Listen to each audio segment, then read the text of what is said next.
Hola, es un gusto estar con ustedes, al menos así a la distancia, con lo bueno y lo malo que tiene eso. Lo bueno que nos permite hacerlo. Les cuento que incluso no sé si habiendo pasajes hubiera podido volar, porque me tuve que hisopar, porque tengo tos y un par de cosas más, y después resultó que en realidad es una faringitis no virósica, así que primero que si toso por esta faringitis, segundo desde acá no los puedo contagiar, así que son dos aspectos positivos. Lo malo es que nos perdemos la interacción. Vamos a intentar hacerla de todos modos del mejor modo posible. En cuanto a eso, a su vez, la idea es que yo aborde al menos un primer pantallazo de lo que nos ha dejado las elecciones de este domingo, para después además abrir juego a algunas preguntas que, según la calidad del sonido, veremos si las hacemos de manera oral o a través de los mensajes por aquí. En cuanto a eso, empecemos entonces, porque sé que además tengo poco tiempo, y voy a centrarme en tres ejes. Uno, los resultados en sí, más allá de las obviedades. El segundo, las consecuencias. Y el tercero es qué cabe esperar a partir de ahora. Y entonces, en esa línea, lo primero que quiero remarcar es algo que me da la sensación que no se ha prestado tanta atención, y es el tema de la abstención. Y ustedes me van a decir, ¿vas a hablar de las elecciones y lo primero que vas a hablar es de lo que no votaron? Sí, justamente porque es clave. Porque recordemos que esta elección terminó siendo la contienda electoral con menor participación electoral desde el retorno de la democracia en 1983. Es incluso más bajo el número de personas que votaron que en 2001. Había una diferencia, sin embargo. En 2001 votó más gente, pero mucha gente fue a votar para expresar su voto bronca a través de poner papel higiénico, fiambre, caricaturas adentro de los sobres, hasta que terminaron representando un 20%. Con lo cual, si computamos entre el voto bronca y lo que no fueron a votar, había más en 2001. Si no, esta es la mayor. Primer dato. Segundo dato, que si tomamos los que no fueron a votar, los que fueron a votar y votaron nulo, o votaron en blanco, o votaron incluso a, después vamos a hablar de esto, de Milei o la izquierda, es decir, dos sectores que en realidad casi que van contra el sistema, utilizando el sistema, pero contra el sistema, estamos hablando de que no menos del 35% de los argentinos están que o no me interesa o lo que me están ofreciendo es un asco.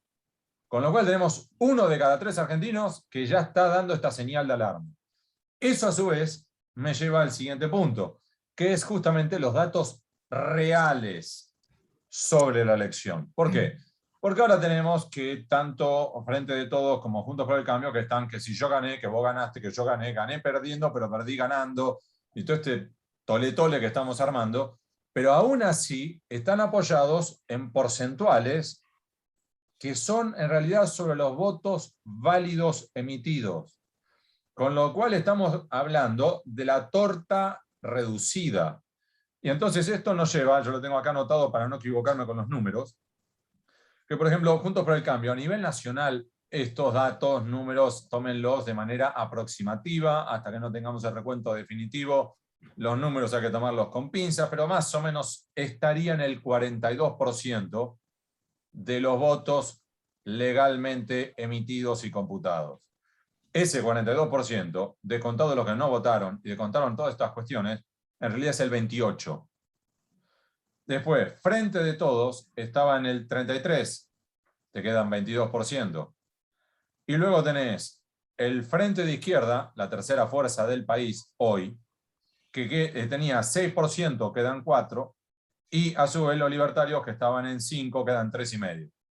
Con lo cual repito los números reales, que son el 28% que votó por Cambiemos, el 22% por el kirchnerismo, 4 y 3% por derecha, por izquierda y por derecha. Estos son algunos de los datos relevantes. Otros que no me voy a detener demasiado. Uno, una vez más, el enorme peso que tiene el conurbano a la hora de definir elecciones. Y esto te lleva a que esa frase remanida que ya la conocemos todo, que la matanza es que la sexta provincia del país, o incluso más. Entonces, esta es una realidad, y ahí es donde concentra sus energías, sus esfuerzos y su dinero el kirchnerismo. Segundo punto interesante, los centros urbanos. 9 de los 10 principales centros urbanos de la Argentina votaron en contra del kirchnerismo. Con la única excepción de Rosario, todas las demás votaron en contra. Votaron en contra, obviamente, bueno, la ciudad de Buenos Aires, que eso ya lo sabíamos, Córdoba capital, Mendoza capital, Tucumán capital, Salta capital, Neuquén capital, La Plata capital, Mar del Plata, Resistencia en Chaco y Santa Fe. Es decir, centros urbanos y algunas características adicionales sobre el centro, pero eso ya lo conocen más, así que no me voy a concentrar. Y luego, los dos otros ejes que quiero mencionar de estos resultados de por sí son, el primero, Milei, con un 17% en la ciudad de Buenos Aires, y la izquierda, que se convierte en tercera fuerza nacional. Ahora, es interesante, porque Milei, 17%, pero en un distrito que por un lado llama mucho más la atención, porque entre otras cosas están los medios de comunicación que sirven de altavoces, donde además una ciudad donde tradicionalmente la derecha ha tenido cierta raigambre, recordemos el peso histórico que supo tener en su momento, por ejemplo, la UCD, recordemos que incluso el peronismo llegó a ganar la capital de la mano de Herman González en tiempos del menemismo, cuando el menemismo a su vez había llevado el peronismo hacia la derecha, con lo cual, en realidad, Ciudad de Buenos Aires y Milei en particular, no deberíamos prestarle tanta atención. Aún así, lo pongo en condicional. ¿Por qué? Porque ya una vez cometí la estupidez de decir que Trump era un payaso que no podía ganar nunca. A la luz de las consecuencias, prefiero ser un poquitito más cauto ahora y decir, ojo con Milei, no terminemos de descartarlo, a ver si todavía nos termina dando la sorpresa en 2023. Y a su vez, la izquierda es la tercera fuerza nacional. Y son datos llamativos que no solamente hace pie en Ciudad de Buenos Aires, en otros centros urbanos, en el Gran Buenos Aires, donde hay un nicho de pobreza, sino también, por ejemplo, en Jujuy. Estos son datos relevantes. Y en esta línea, algo que me gustaría mostrarles, voy a intentar compartir pantalla, vamos a ver si me sale bien. Ahí creo que me están viendo, ¿no es así? Sí. Bueno, entonces ahora tengo que ir aquí. La primera, ahí lo llegan a ver, sí, ahora sí, ¿no?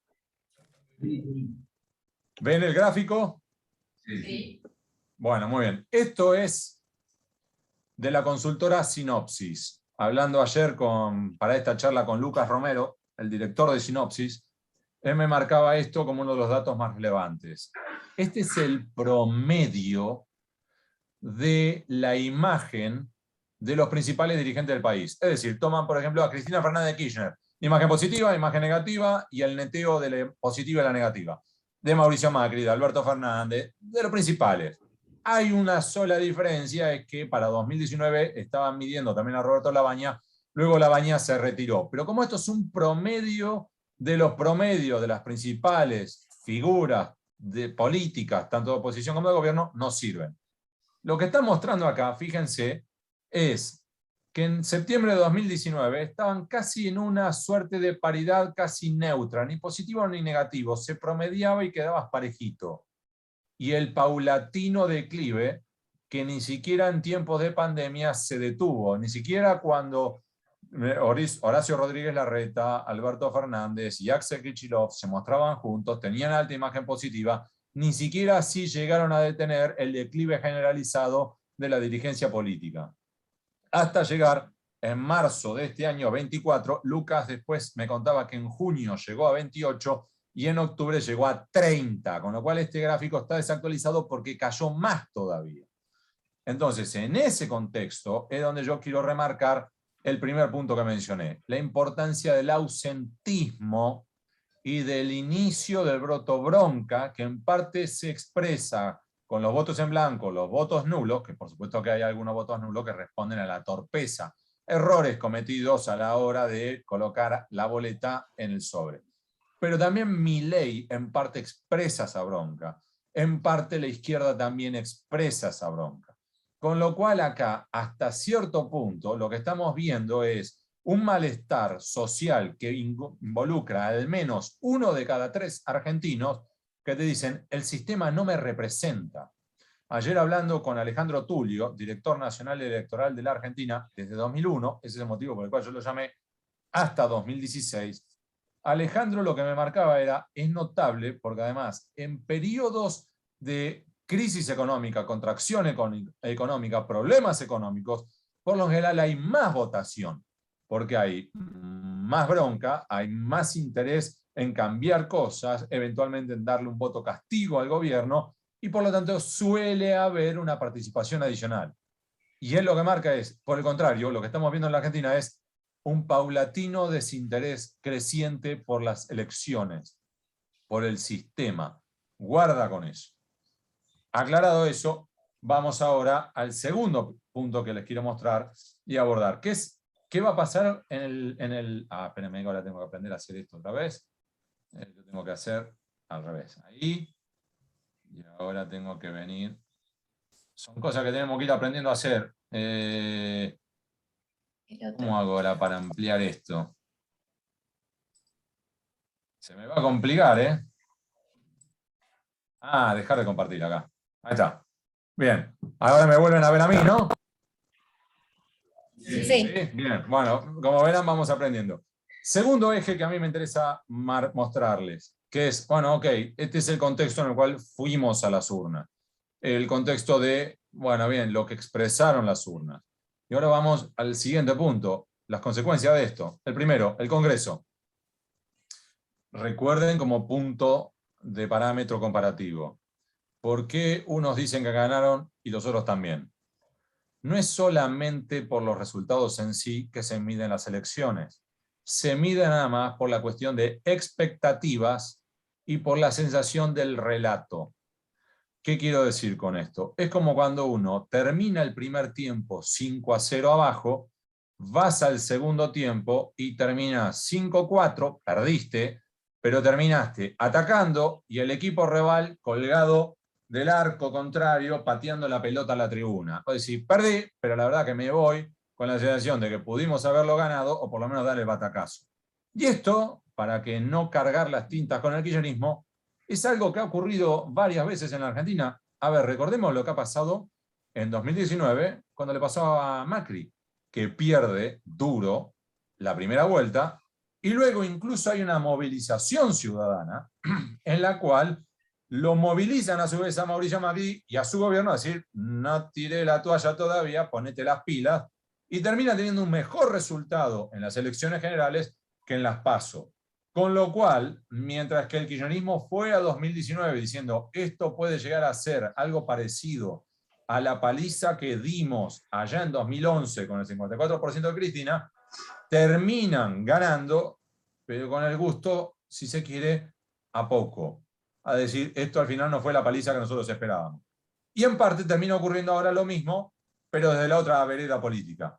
Es, la primera vuelta fue dura, la segunda vuelta no fue tan dura y esto entonces los ilusionó. Eje número 1. El eje número 2. Recuerden que a su vez la dificultad adicional para Juntos por el Cambio en esta elección era que estaba revalidando, debía renovar las bancas de su mejor elección histórica, que fue la de 2017. Con lo cual, aunque ganaras 3-0, si en 2017 había ganado 4-0, en realidad en el diferencial metiste menos goles, renovás menos escaños. Esta era otra dificultad del macrismo o del cambiemos. Entonces, lo que termina ocurriendo es justamente, también tengo acá los dos datos para no equivocarme, es en el Senado tenemos que el Frente de Todos tenía que renovar 35 y acá sí le dolió al kirchnerismo, porque tenía 35 escaños y, perdón, tenía más escaños y termina con 35, porque termina perdiendo 6. Tenía 41, termina en 35. ¿Por qué? Porque hubo varias provincias donde terminan teniendo un golpe. Recuerden que Senado se renueva, primero, se renuevan por tercios. Segundo, son 2 por la mayoría, 1 por la minoría. Y tercero, estaban renovando más provincias con senadores peronistas que senadores de Juntos por el Cambio. Y a su vez termina ocurriendo un batacazo en lugares inesperados, sobre todo en las PASO, donde vieron que esto podía llegar a ser un verdadero golpe. Por ejemplo, provincias que nunca hubieran esperado que temblequearan, como La Pampa, La Rioja, Formosa. Fue todo un sacudón. Ahora bien, en Juntos por el Cambio, por el contrario, ellos estaban en 26 y terminan ganando. Y acá es un punto clave. Este sí es uno de los ejes claves de esta elección. Porque por primera vez, también desde el retorno a la democracia, en el Senado, el peronismo perdió su mayoría. Perdió su quórum propio. Entonces, aunque tiene todavía mayoría, perdió el quórum. Entonces ahora vos tenés el Senado, Frente de Todos con 35, Juntos por el Cambio con 31. No es un dato menor porque ahora, para poder moverse, va a ser una estructura muy distinta. Recuerden algo más. Hoy, en el Senado, para poder tener quórum y además tener mayoría, necesitas 37, con lo cual ni Juntos por el Cambio ni el kirchnerismo tiene los votos suficientes para moverse solo. Tiene que negociar. A su vez, detalle menor, ese es el motivo por el cual, de repente, desde la Casa Rosada, limpiaron todos los viejos decretos de necesidad y urgencia que han emitido en los últimos 2 años y los mandaron al Senado para que los aprueben de acá a antes de diciembre. ¿Por qué es esto? Porque a su vez recuerden, vos hoy para aprobar un proyecto de ley en el Congreso, vos tenés que tener la aprobación de diputados y del Senado. Si es un decreto de necesidad y urgencia, te alcanza con una Cámara. Con lo cual, si vos sabés que en el Senado todavía tenés la mayoría, pero la vas a perder en diciembre, todo lo que tengas que hacer, todo lo que tengas que mandar, mandalo ahora para que traten de aprobarlo antes del 10 de diciembre. Eje número 1. Eje número 2, que tengo acá los datos anotados. Recuerden otra vez, la mayoría lo obtenés con 129 diputados y a su vez vos tenías que Juntos por el Cambio era la mejor elección, tenían que renovar un montón. Aunque sean detalles, valen la pena para todo lo que voy a contar después. Que en definitiva, hoy tenemos que, por ejemplo, Frente de Todos tenía que renovar 52 diputados en esta elección y renueva, en principio, veamos qué ocurre finalmente con el recuento definitivo, en vez de renovar 52, renueva 50, pierde 2. Y Juntos por el Cambio tenía que renovar 60, fíjense, kirchnerismo tenía que renovar 52, Juntos por el Cambio 60, así que tenía que, más para perder que para ganar Juntos por el Cambio. Y aún así, una muy buena elección porque mientras que kirchnerismo 52 y termina renovando 50, pierde 2, Juntos por el Cambio tenía que renovar 60 y renueva 61, uno más, gana 1. Hoy entonces, ¿cómo quedan? Quedan 118 Frente de Todos, 116 Juntos por el Cambio. Y podríamos jugar, está mal, pero vamos a jugar. Es decir, bueno, el kirchnerismo, ¿dónde podría buscar aliados? Digamos, por la izquierda. Bueno, recordemos que en ese caso, la izquierda subió de 2 a 4 escaños. Y digamos que Juntos por el Cambio, ¿por dónde podría correr? Por la derecha, eventualmente, tratando de convencerlo a Espert. Y en ese caso, recordemos que los libertarios tenían 0, sumaron 3. Todo este trabalenguas, en definitiva, ahora vamos de nuevo a mostrarles algo. A ver si lo logro. Acá, y ahí está. Esto es, así queda ahora la Cámara de Diputados. Entonces, ¿ven la extrema paridad que queda? Así queda. De los celestes, creo que es celeste, soy daltónico, así que discúlpeme. Celestes es el kirchnerismo, amarillos es Juntos por el Cambio y el resto es la izquierda y demás. ¿Sí? Ahí tienen los bloques si los quieren ver acá abajo. Ahí los tienen. ¿Sí? Pero acá tienen toda la mezcla de lo que ha ocurrido, la tienen acá. Lo que yo les decía, en definitiva, cómo podría quedar esta historia. 1. 2. Este es el Senado. Y fíjense, estos 3 que son los distritales, es decir, Senado provincial, esto va a ser clave. Estos 3 votos, ¿saben lo que valen hoy?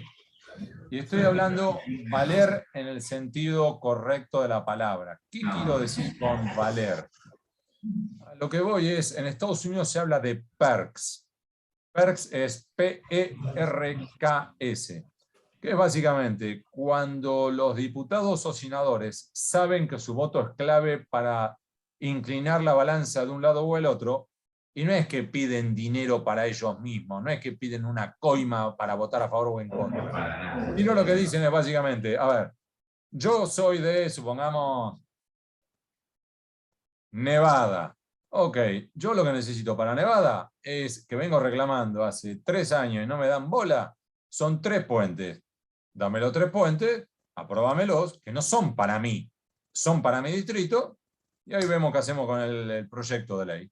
Y así es como en Estados Unidos hay muchos proyectos que terminan saliendo con adosados, con obra pública, el levantamiento de un nuevo juzgado federal, una nueva universidad nacional, es decir, distintos proyectos que vienen atados. Tendremos que prestar atención qué ocurre con esos 3 senadores y cómo van negociando en cada caso cada uno de sus votos. Esto es un eje relevante. Después, bueno, podemos entrar en, además, lo que ocurre en provincia, Buenos Aires y demás, pero no me quiero distraer para no quitar demasiado tiempo sobre eso. Y el último punto sobre esto es, además, ¿qué vamos a hacer ahora con el Frente de Todos? Y ustedes me van a decir, ¿cómo que vamos a hacer con el Frente de Todos? Sí, la pregunta del millón hoy, que hay mucha gente que se hace en Buenos Aires, es ¿qué va a ocurrir con Cristina Fernández de Kirchner? ¿Qué va a ocurrir? ¿Emitirá una nueva carta? Recordemos que hasta ahora, desde el domingo hasta aquí, no se sabe mucho sobre ella, no ha emitido declaraciones duras. En el acto de ayer de Alberto Fernández, fueron invitados, pero no asistieron los referentes de la Cámpora, ni los militantes de la Cámpora. Estaban desde distintas gobernaciones, estaban de los sindicatos, de los movimientos sociales, no estaba la Cámpora.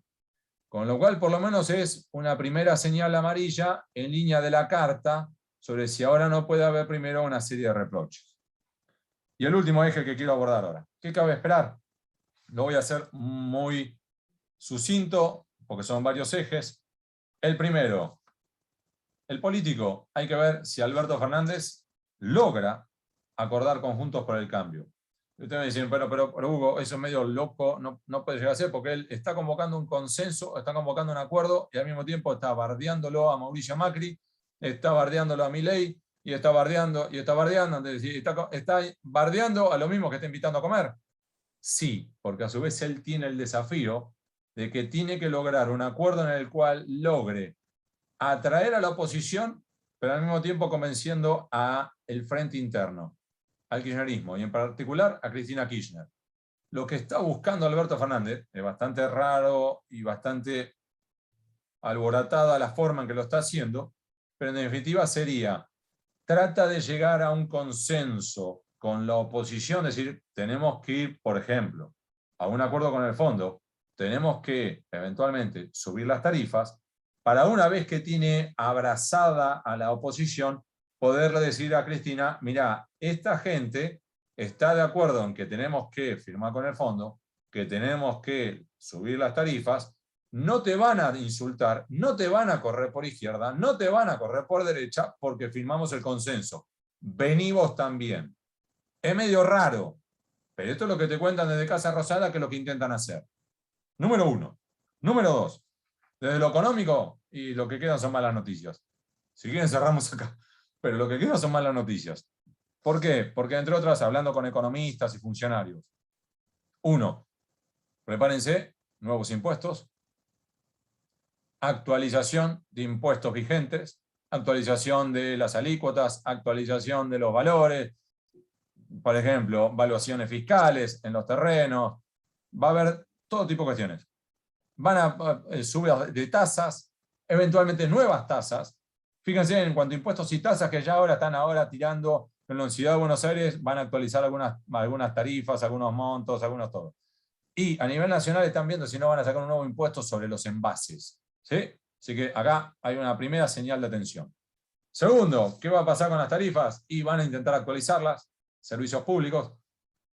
Hay dos vertientes, lo que dicen, mirá, acá hay que hacer primero una actualización, aunque sea mínima para todos, y luego un aumento adicional para los que más pueden. O opción 2 es nada para la mayoría, mucho para los que más pueden. Pero que en definitiva hay una suerte de consenso inicial de que las tarifas de los servicios públicos tienen que subir, tienen que actualizarse.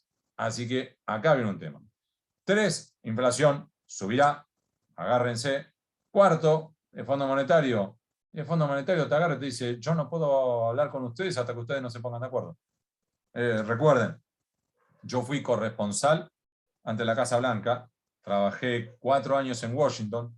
Una de mis funciones era ir todas las semanas a la sede del Fondo Monetario para la conferencia de prensa semanal. Conozco a mucha gente de ahí adentro y lo que te dicen es básicamente, resumo conversaciones largas en 2 frases, es ¿y si se ponen primero de acuerdo entre ustedes? Y número 2, ¿y si primero nos presentan un plan económico? Pues en definitiva, ustedes me están pidiendo a mí que yo me siente a negociar con ustedes cuando ustedes todavía no se pusieron de acuerdo sobre qué quieren negociar. Entonces, esto es un enorme signo de pregunta que habrá que ver cómo se define. Últimos ejes que quiero abordar sobre esto es el judicial. ¿Qué cabe esperar? Porque usted me va a decir, pero Hugo, ¿por qué estás abordando el frente judicial cuando venimos el domingo de las elecciones? Precisamente porque venimos de las elecciones. Y porque le voy a mencionar a Gretchen Helmke. Gretchen Helmke es una profesora académica norteamericana que dedicó toda su tesis de doctorado a investigar el comportamiento del Poder Judicial argentino durante 40 años. Y presentó la tesis de doctorado, superlativa, es extraordinaria, en la Universidad de Notre Dame. Ahora ella es profesora en la Universidad de Rochester. Y voy a resumir toda la gran disquisición que ella hizo en su tesis de doctorado, analizando no a un solo gobierno, sino una evolución de 40 años en Argentina, desde el retorno, desde la fines de la dictadura en adelante. Y ella habla de la lógica de la defección estratégica. Traducido al español es jueces y fiscales que son procíclicos. Es decir, cuando tenés poder, se inclinan ante vos. Cuando dejás de tener poder, te patean la cabeza. Y esto es un factor a tomar en cuenta, que la clase política lo tiene en cuenta, y que hay que ver ahora si empiezan a reacomodarse. Porque esto es una constante. Esto lo vimos con Menem, lo vimos con Macri, lo vimos con los Kirchner, y eventualmente lo podemos ver ahora con Alberto. Les doy un ejemplo.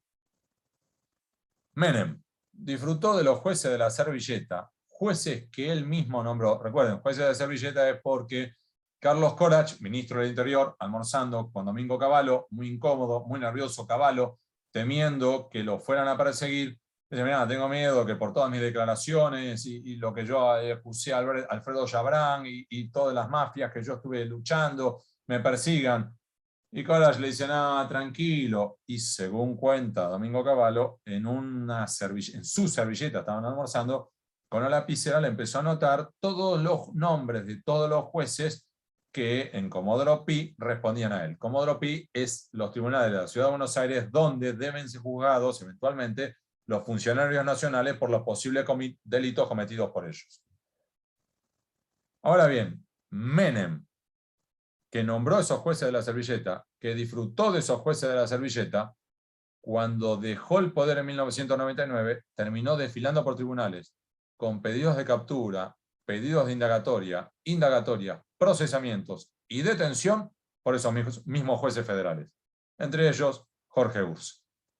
Uno dice, bueno, pero eso puede ser puntual a ellos. Pasó lo mismo con el kirchnerismo, que se benefició de la maquinaria que había montado con Jaime Estiuso desde la CIDE, que se dedicaron a apretar a los jueces federales, que los jueces federales se encargaron de sobreseerlos una y otra vez, para que después esos mismos jueces fueran los que los hicieron desfilar por tribunales.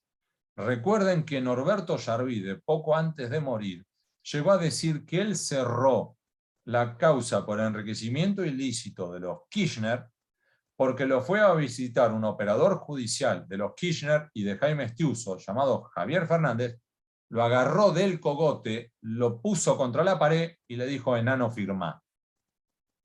Ahora bien, son esos mismos jueces federales, incluyéndolo a Yarvide, que después lo hicieron desfilar al kirchnerismo cuando abandonaron el poder en 2015.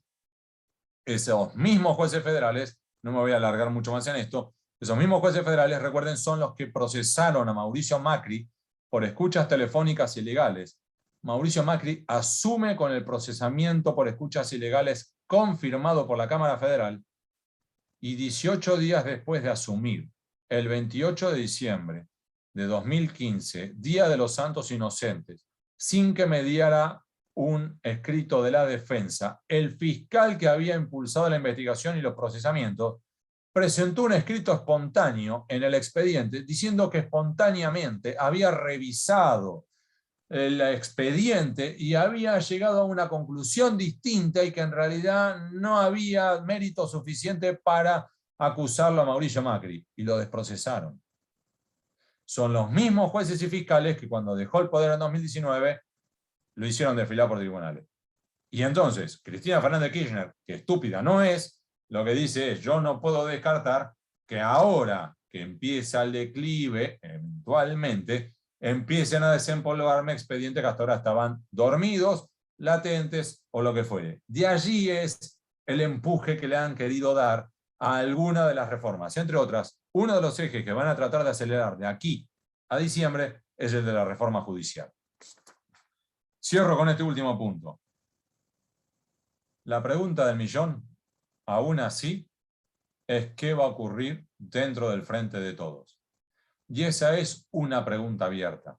Una pregunta abierta porque no tienen claro cómo es el equilibrio de poder. Les voy a dar un ejemplo sobre esto, si les parece. Después de las elecciones primarias de septiembre, tuve que ir 2 veces a ver a 2 funcionarios distintos a la Casa Rosada. Entro y la primera vez me encuentro con otro funcionario y donde me ve, yo ahí iba a buscar información, y donde me ve me dice: Hugo, ¿qué sabés? ¿Cómo viene la mano? ¿Qué sabés del kirchnerismo? En la Casa Rosada. Yo abrí los ojos así y dije: sos vos el que me tiene que contar a mí, no yo a vos. Usted dice: bueno, a veces eso es algo muy puntual, una persona, un funcionario que eventualmente podría estar desconectado. No. Los desafíos aquí son mucho más profundos. Por eso les mencioné que, por ejemplo, al acto de ayer no fue la cámpora. Hay que ver qué dice ahora Cristina Fernández de Kirchner. La relación entre Alberto y Cristina no es buena, están en permanente tensión. Lo que expresó en su momento Fernanda Vallejos es lo que sienten y piensan muchos kirchneristas, miembros de la cámpora, miembros cercanos a Cristina Fernández de Kirchner, pero que hasta ahora no lo han verbalizado. Y a su vez, hay que ver, en definitiva, qué va a hacer Alberto Fernández. Dicho breve, ¿cuál hubiera sido el mundo ideal de Alberto Fernández? Salir muy bien parado de la pandemia, tener una muy buena imagen positiva y, en definitiva, reencarnar a Néstor Kirchner en el año 2005. Es decir, Néstor Kirchner llega al poder de la mano de Eduardo Duhalde para luego, en 2005, enfrentarlo a Duhalde, acusarlo de ser casi mafioso, derrotarlo y tomar el control del peronismo bonaerense, el conurbano y, en definitiva, del poder peronista. Alberto Fernández se ilusionaba con eso.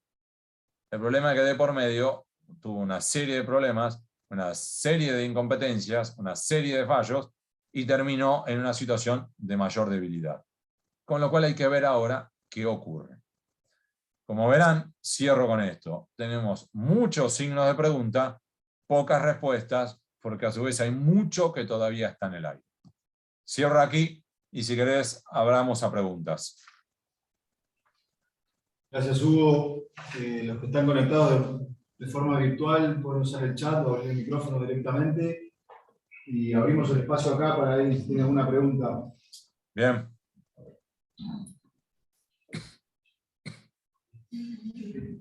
Ale Viñolo.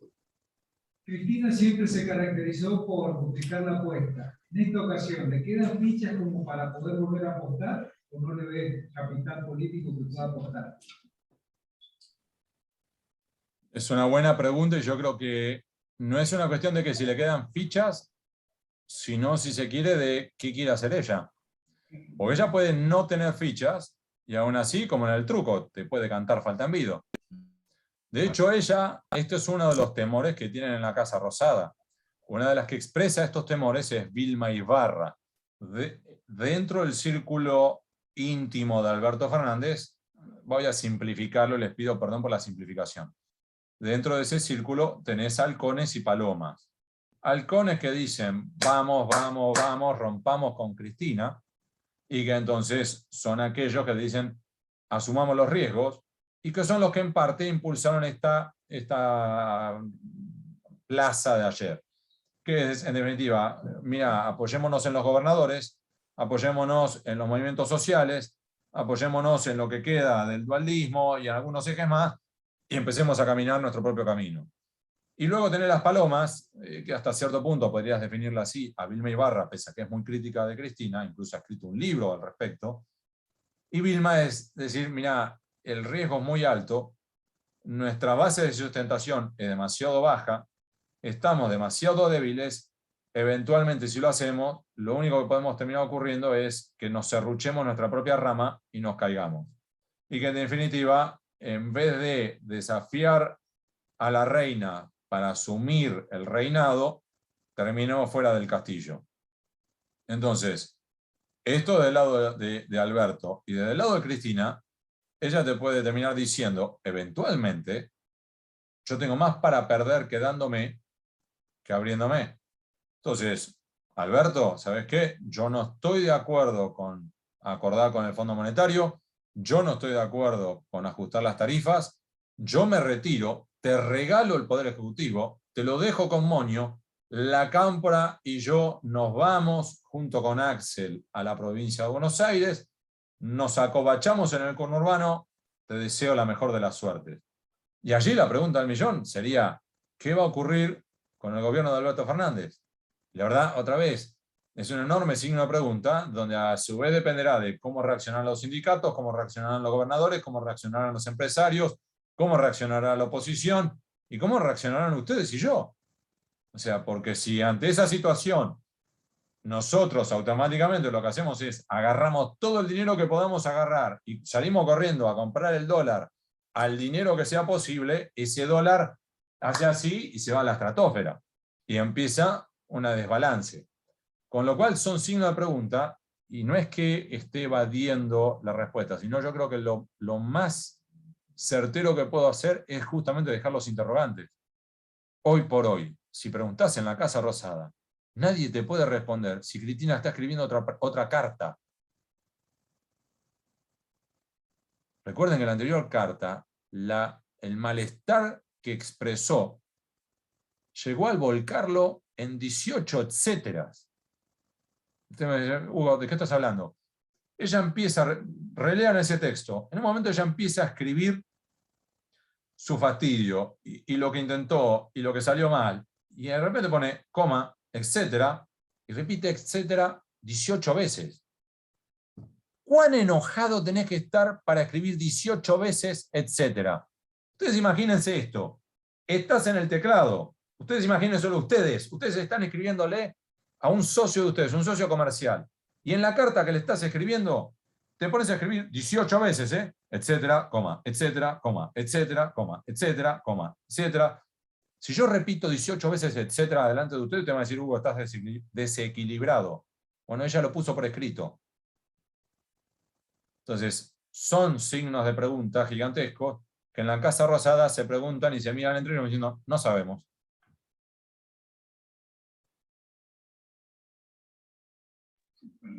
¿Alguna pregunta más? Anelito. el acto de ayer puede leerse como una separación o una división dentro del peronismo ya en forma abierta. Yo no lo plantearía como una separación, sí como un mensaje hacia adentro. Yo en esto disiento con muchos de mis colegas periodistas que lo vieron como un mensaje de Alberto hacia la oposición, de Alberto por el resultado de las elecciones hacia la sociedad. Yo lo veo más como Alberto hacia el kirchnerismo, hacia la Cámpora, hacia Cristina. Yo lo veo así. Es decir, una señal de decir, yo todavía no estoy regalado, yo todavía tengo poder de fuego y todavía tengo gente que me apoya. Los movimientos sociales, algunos gobernadores.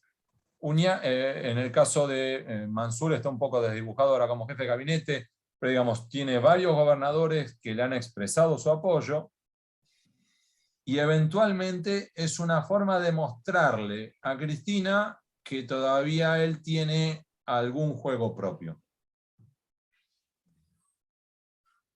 Bien, Felipe. Hugo, ¿cómo ves el futuro de la opinión de nuestro sector a corto o mediano plazo y qué pensás que tenemos que estar haciendo nosotros para mejorar esa imagen? A ver, ahí tenés varios ejes, ¿no? El primero es una pregunta que muchos se hacen aquí en Buenos Aires, es ¿y ahora qué? ¿Ahora qué desde el sentido de el año que viene hay múltiples vencimientos de la deuda? La reserva del Banco Central no alcanzan. Hay que buscar dinero. ¿Cuánto más podés emitir sin que haya una disparada? Además, si emitís y realmente eso te permite generar dólares, y entonces, ¿de dónde podés sacar dólares? Entonces uno podría decir, bueno, a ver, podés ir por las cajas profesionales. ¿Cuánto dinero es? Podés decir, mira, agarrá la de abogados, agarrá la de ingeniero, la de médico, la de juntás todo. ¿Cuánto dinero puede llegar a ser? Hay algunos que me dijeron 500 millones de dólares, hay algunos que me dicen 1.000 millones de dólares. No te sirve, no te alcanza. Sí, es parte, pero no, con eso no solucionás. No es que puede llegar a ser algo equivalente a lo que fue las AFJP allá por 2007, 2008, 2009, donde Boudou toma la decisión de estatizar y con eso logra afrontar múltiples vencimientos y inyectarle fondos a la economía argentina. ¿Sí? Hoy ya no tenés los fondos de la FJP. Ya no están. Entonces, ok, cajas profesionales, no te alcanza. Bueno, ok, ¿cuánto más podés subir los impuestos sin generar una rebeldía fiscal? Y ahora vamos a están intentando poner 3 puntos porcentuales por este tema del impuesto nuevo a los envases, supongamos. Y bueno, y actualizar la evaluación fiscal para los distintos inmuebles. Bueno, ¿podés intentar un plan Bonex, como fue en los años 90? Yo creo que lo llegan a intentar. Y yo creo que el gobierno cae en 24 horas. Así de brutal lo digo. Yo creo que la sociedad argentina, habiendo vivido el plan Bonex con Menem, habiendo vivido el corralito con De la Rúa, si ahora hubiera un revival, yo creo que ahí se terminó. Con lo cual eso no lo pueden hacer. Entonces, ¿para dónde pueden ir? Y sí, una de las opciones es el campo. ¿Qué variante? ¿Más retenciones? ¿Algún nuevo impuesto? Junta Nacional de Carne, Junta Nacional de Granos. Son preguntas abiertas, donde cuando a su vez yo pregunto sobre esto a los funcionarios te miran y te hacen así, básicamente como, no me hagas ese tipo de preguntas, Hugo. Primero, porque no te la pueden responder, y segundo, porque no la quieren responder. Entonces, en este contexto en el cual están rascando lo último de la olla y viendo de dónde pueden hacer magia, el campo es una de las posibilidades. Ante eso, ¿qué cabe? Yo creo que en esta, como en otra historia, cuando uno va solo, te llenan la cara de dedos, cuando uno va de a muchos, la situación cambia. Yo sí creo que me parece muy positivo cuando, por ejemplo, el campo logró colocar gente propia, representantes en la Cámara de Diputados. Eso suma, sirve. suma y sirve cuando el campo, hablo campo, ustedes ya saben mucho mejor que yo los matices, las diferencias entre distintas asociaciones, le digo campo en sentido amplio. Cuando el campo sale y se expresa, cuando a su vez en la mesa de enlace fijan posiciones, cuando van a los medios de comunicación y dicen lo que tienen que decir, incluso hasta cuando utilizan las redes sociales de manera inteligente. Voy a dar un ejemplo niño, tonto, pero que ustedes probablemente lo recuerdan. Cuando en un momento una chica vegana habla del dolor que sufrían las gallinas al de poner los huevos y había que evitarlo, y dos muchachos vestidos de gaucho la miran diciendo, esta no entendió nada, y empiezan en plan humor a desmitificar parte de las cosas que estaban circulando por las redes sociales. A ver, aun cuando sea muy distinta la Argentina hoy de lo que era hace 70 años, todavía en el imaginario de muchos, el hablar de campo es hablar de un terrateniente que mira su latifundio y sus 300.000 vacas y tiene 40 peones que son prácticamente esclavos, a los cuales no les paga y los ningunea, y ustedes saben de sobra que es muy distinta la situación. Ahora, es en parte responsabilidad de ustedes también explicar realmente lo que está pasando y cuál es su situación de ahogo. Si ustedes mismos no lo expresan, ¿quién lo va a expresar? Por supuesto que hay grandes periodistas que lo hacen. Matías Longoni es uno de ellos, ¿sí? Yo puedo hablarles de varios del Diario de la Nación, entonces incluso hay programas en La Nación Más sobre esto. Pero algunas sí, se los digo de otro modo, yo a veces lo explico mis dificultades de este modo. A ver, yo trabajo para el Washington Post. El Washington Post, por cada nota que publico, me pagan dólares. Lo manda desde Washington a Buenos Aires a una cuenta mía que es en dólares. Ahora, en el medio, me lo especifican, me aplican impuestos, me la depositan en pesos y no me permiten comprar dólares. Con lo cual, si yo agarro los pesos y me voy al mercado y trato de comprar dólares, puedo comprar entre el 35 y el 40% de los dólares que originalmente me mandaron desde Washington. Ahora, a su vez, me aplican retenciones a las exportaciones, impuesto a la ganancia, ingresos brutos.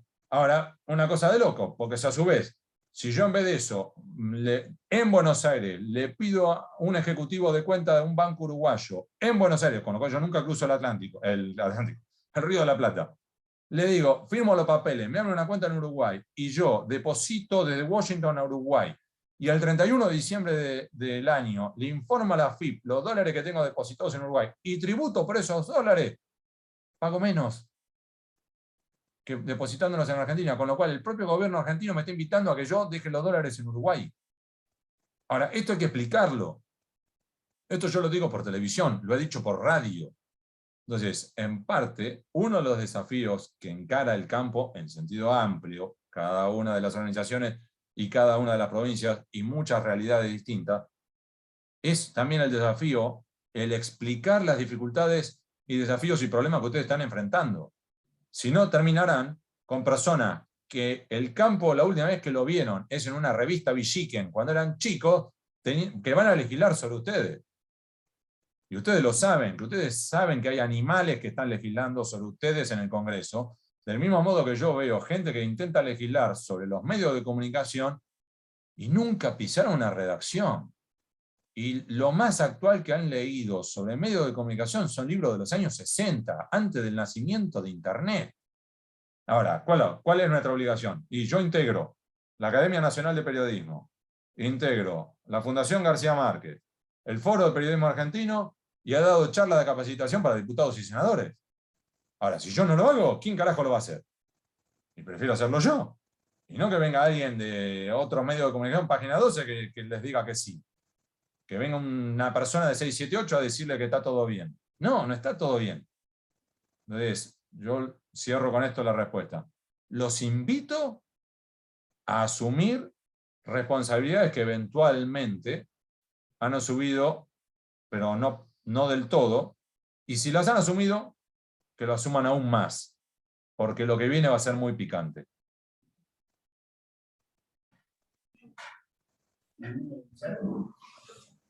No, soy de la ¿Nadie más? Tenemos que cabecear. Hugo, bueno, te queríamos agradecer. Sabemos, Felipe nos contó desde el principio lo predispuesto que te mostraste para venir acá a la familia CREA, digamos. Así que en nombre de toda la región, no sé, Felipe, si querés agregar algo. Lo mismo, Adier o Hugo, muchísimas gracias. Una lástima, pero bueno, una lástima que no hayan podido venir acá y compartir la cena de esta noche. Lo más lindo de todo, pero te mandamos un gran abrazo a la distancia. Yo les agradezco a ustedes por la invitación. Me hubiera encantado estar allá. Yo prefiero 1000 veces viajar, siempre. Prefiero estar allá con ustedes, porque además es mucha la interacción después de esta charla, como si estuviéramos ahora en un café esta noche con un fernet de por medio. Es muy, muy valioso y a mí me sirve muchísimo. Yo les cuento la dificultad que tengo, que es, yo estoy a cargo de mis papás y mis abuelos, y mis papás y mis suegros, y distintos problemas de salud y demás, con lo cual yo tengo que cuidarme mucho, puedo moverme poco. De hecho, desde antes de la pandemia, yo viajaba una vez al mes al exterior o al interior. Desde entonces no me moví más porque estoy a cargo de los 4. Entonces, les pido disculpas, pero esta ha sido la realidad por la cual, por un lado, quise participar, y por otro lado, la dificultad de no poder volar. Así que les pido disculpas. Y cierro con este comentario. Pese a todo lo que les dije, soy optimista. Y ustedes van a decir, Hugo, ¿y ahora lo decís? Sí, soy optimista. ¿Y por qué? Porque la Argentina ya ha dado muestras varias veces que en situaciones complejísimas logró salir adelante. Y esto no es una cosa frívola, tonta, de biribiri, de tratar de compensar la situación. Es en los momentos complicados donde aflora lo mejor. Es en los momentos complicados donde se ven los pingos. Es en los momentos complicados donde se sale lo mejor de cada uno. Churchill salió en el peor momento de Inglaterra, los estaban bombardeando, y Churchill le dijo, si me aceptan a mí como primer ministro, no esperen conmigo ni champán, yo no voy a hacer un armisticio con Hitler, yo lo único que les puedo garantizar es que vamos a sufrir, vamos a tener lágrimas, vamos a sangrar. Ahora, a su vez, el pueblo inglés agarró viaje y enfrentó al toro. Argentina tiene múltiples dificultades desde hace muchas décadas. Tenemos una oportunidad. Depende de nosotros agarrar esa posibilidad, agarrar esa oportunidad y convertirla en realidad. Y yo, parece que estoy hablando como político, pero realmente lo creo. Soy optimista. Que tengan buena tarde. Chao. Nos vemos. Cuídense. Y la próxima vez sí será presencial y con un fernet de por medio. Chao.